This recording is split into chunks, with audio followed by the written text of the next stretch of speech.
झारखंड में अधिक पढ़े लिखे लोगों को अब नहीं मिलेगी छोटी नौकरियां। बड़ी खबर है। झारखंड में वैसे लोग जिनके पास उच्च डिग्रियां हैं उन्हें छोटी नौकरियां अब नहीं मिल पाएंगी। खबरों को माने तो झारखंड में जेएसएससी यानी झारखंड कर्मचारी चयन आयोग की प्रतियोगिता परीक्षाओं की जो मौजूदा नियमावली है उसमें इस तरह के संशोधन का ड्राफ्ट राज्य सरकार के कार्मिक विभाग ने तैयार है।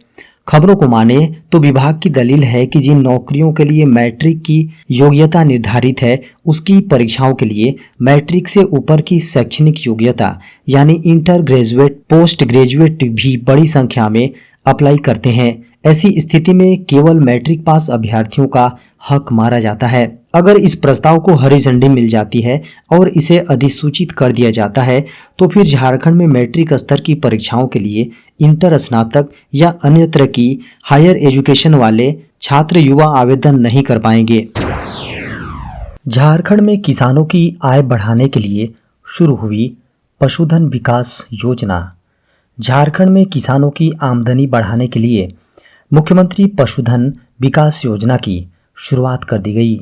झारखंड सरकार ने गोपालन, बकरी पालन, मुर्गी पालन, बतख पालन आदि को इस योजना में शामिल किया है। कृषि पशुपालन एवं सहकारिता विभाग ने योजना के क्रियान्वयन के लिए झारखंड में पशु पक्षियों के वितरण की तैयारी शुरू कर दी है। इस योजना के तहत कृषि विभाग ने झारखंड के किसानों को बकरा, बकरी, सूकर, लो इनपुट लेयर कुक्कुट, ब्रॉयलर कुक्कुट और बतख के चूजे उपलब्ध कराने की प्रक्रिया शुरू कर दी है। इस योजना के तहत झारखंड के विभिन्न जिलों से 1,29,339 लाभुकों का चयन किया गया है। झारखंड में 28 जुलाई से अच्छी बारिश होने की संभावना। झारखंड में मौसम विभाग के अनुसार 28 जुलाई से अच्छी बारिश हो सकती है। खबरों को माने तो झारखंड में 25 जुलाई तक झारखंड में 434.7 मिलीमीटर के बजाय मात्र 236.3 मिलीमीटर बारिश ही दर्ज हो पाई है। लिहाजा अभी तक सामान्य औसत से 46% कम बारिश हुए है, जिसके कारण से किसान परेशान हैं। खेतों में बिचड़े तैयार कर अच्छी बारिश की राह ताक रहे हैं ताकि रोपनी कर सके। मौसम केंद्र के अनुसार 28 जुलाई से अच्छी बारिश की संभावना बनती दिख रही है। मौसम वैज्ञानिकों ने कहा है कि बंगाल की खाड़ी में लो प्रेशर का एरिया बन रहा है। इस सिस्टम के तहत झारखंड को ठीक ठाक बारिश मिल सकती है। फिलहाल 25 से 27 जुलाई तक पिछले सप्ताह की तुलना में कम बारिश के आसार बन रहे हैं, लेकिन 28 जुलाई से स्थिति बदल सकती है। सहारा से पैसा वापस पाने के लिए अब तक हुए 7 लाख रजिस्ट्रेशन। केंद्रीय सहकारिता मंत्री अमित शाह ने सहारा के इन्वेस्टर्स के पैसे रिफंड करने के लिए वेबसाइट लॉन्च किया, जिसमें 7 लाख से अधिक लोगों ने अपने रिफंड के लिए रजिस्ट्रेशन कराया है। जैसे जैसे फाइनेंशियल लैंडस्केप डेवलप होता है, इन्वेस्टर्स के लिए अपने पैसे का क्लेम करने की पूरी प्रोसेस और रिफंड आने में कितना समय लग सकता है, अनुमानित समय सीमा को समझना जरूरी है। सहारा से रिफंड चाहने वाले इन्वेस्टर्स के लिए पहला स्टेप ये है कि वे इस प्रोसेस के लिए पात्र हैं या नहीं। इन्वेस्टर्स ने उस अवधि के दौरान सहारा के किसी भी फाइनेंशियल प्रोडक्ट जैसे ब्रांड या डिवेंचर में इन्वेस्ट किया होगा। उन्हें अपने क्लेम के प्रूफ को साबित करने के लिए अधिकारी के साथ अपनी क्रेडिट वेरीफाई करनी होगी। इस दिन जारी हो सकती है पीएम किसान की 14वीं किस्त। पीएम किसान सम्मान निधि योजना की 14वीं किस्त का इंतजार कर रहे किसानों के अकाउंट में जल्द ही 2,000 रुपये की राशि पहुंचने वाली है। प्रधानमंत्री नरेंद्र मोदी 27 फरवरी को 14वीं किस्त जारी कर सकते हैं। इससे पहले प्रधानमंत्री मोदी ने 27 फरवरी को 13वीं किस्त की राशि जारी की थी। 13वीं किस्त के दौरान 8 करोड़ से अधिक किसानों ने पीएम किसान योजना का लाभ उठाया था। तब पीएम मोदी ने 16,000 करोड़ रुपए से अधिक की राशि 13वीं किस्त के लिए जारी की थी। वहीं पिछले साल 17 अक्टूबर को पीएम मोदी 12वीं किस्त को रिलीज किया था। मीडिया की खबरों को माने तो प्रधानमंत्री नरेंद्र मोदी राजस्थान में एक प्रोग्राम के दौरान 14वीं किस्त रिलीज करेंगे। इसके साथ ही 8 करोड़ से अधिक किसानों के अकाउंट में 2000 रुपए की राशि पहुंच जाएगी। देश की अनुमानित जनसंख्या 1.39 अरब पार। केंद्रीय गृह राज्य मंत्री नित्यानंद राय ने लोकसभा में कांग्रेस सांसद दीपक बैज के एक प्रश्न के लिखित जवाब में कहा कि बीते 1 जुलाई को देश की अनुमानित जनसंख्या 1,39,23,29,000 थी, जबकि चीन की जनसंख्या 1,42,56,71,000 थी। बैस ने सवाल किया था कि क्या भारत दुनिया की सबसे अधिक आबादी वाला देश बन गया है। इसके जवाब में राय ने कहा कि संयुक्त राष्ट्र के आर्थिक और सामाजिक मामले के विभाग के अनुमान के अनुसार 1 जुलाई 2023 को चीन की जनसंख्या 1,42,56,71,000 थी। मंत्री ने बताया कि स्वास्थ्य एवं परिवार कल्याण मंत्रालय के राष्ट्रीय जनसंख्या आयोग द्वारा प्रकाशित जनसंख्या अनुमान संबंधी तकनीकी समूह की रिपोर्ट के अनुसार 1 जुलाई 2023 को भारत की अनुमानित जनसंख्या 1,39,23,29,000 थी। देश में कोरोना के सामने आए 21 नए मामले। भारत में कोविड-19 के 21 नए मामले रिकॉर्ड किए गए और एक्टिव मामलों की संख्या अब 1449 हैं।